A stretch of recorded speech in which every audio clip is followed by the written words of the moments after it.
الحمد للہ وحدہ والصلاة والسلام علی رسول اللہ اما بعد۔ محترم ناظرین، قربانی کا مقصد اللہ تعالیٰ کی رضا حاصل کرنا، اس کا تقرب تلاش کرنا اور تقوی کا حصول ہونا چاہیے۔ قربانی میں کسی مخلوق کی رضا تلاش کرنا یا اللہ کے سوا کسی اور کی خوشنودی چاہنا، یہ روح قربانی کے متضاد ہے۔ اللہ رب العالمین کا ارشاد ہے، قُلْ إِنَّ صَلَاتِي وَنُسُكِي وَمَحْيَايَ وَمَمَاتِي لِلَّهِ رَبِّ الْعَالَمِينَ۔ سورۃ الانعام آیت نمبر 162۔ اے نبی، آپ کہہ دیجئے، بلا شبہ میری قربانی، میری نماز، میرا جینا اور میرا مرنا صرف اور صرف اللہ رب العالمین کے لیے ہے۔ حافظ ابن کثیر رحمہ اللہ اس آیت کی تفسیر میں لکھتے ہیں کہ اس آیت میں آپ صلی اللہ علیہ وسلم کو مشرکین جو کہ غیر اللہ کی عبادت کرتے تھے اور غیر اللہ کے لیے جانور ذبح کرتے تھے، انہیں آگاہ کر دیجئے کہ آپ کی عبادت صرف اور صرف اللہ رب العالمین کے لیے ہے اور آپ کی قربانی کا طریقہ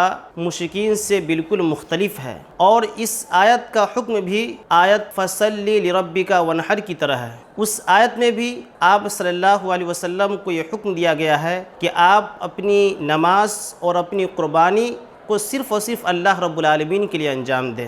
چونکہ مشرکین غیر اللہ کی عبادت کرتے تھے اور غیر اللہ کے نام پر جانور ذبح کرتے تھے، اسی لیے ان آیات میں آپ صلی اللہ علیہ وسلم کو مشرکین کی پرزور مخالفت کرنے اور ان کے باطل عقائد سے انحراف کرنے کا حکم دیا گیا ہے، اور آپ صلی اللہ علیہ وسلم کو اپنی نماز اور قربانی کو خالص اللہ کے لیے انجام دینے پر زور دیا گیا ہے۔ محترم ناظرین، قربانی کا مقصد نفس کی تطہیر اور تقوی کا حصول ہے۔ اللہ رب العالمین کو صرف اور صرف دلوں کا تقوی پہنچتا ہے، اور دلوں کا تقوی ہی اللہ رب العالمین کو مطلوب ہے۔ اللہ رب العالمین کا ارشاد ہے، لَن يَنَالَ اللَّهَ لُحُومُهَا وَلَا دِمَاؤُهَا وَلَكِنْ يَنَالُهُ التَّقْوَىٰ مِنْكُمْ، کہ اللہ رب العالمین کو نہ تو تمہاری قربانیوں کا گوشت پہنچتا ہے اور نہ ہی ان کے خون، اللہ رب العالمین کو صرف اور صرف تمہاری جانب سے تمہارے دلوں کا تقوی پہنچتا ہے۔ اسی لیے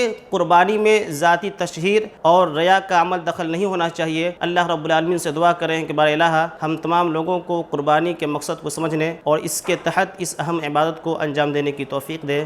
آمین۔ والسلام علیکم ورحمۃ اللہ وبرکاتہ۔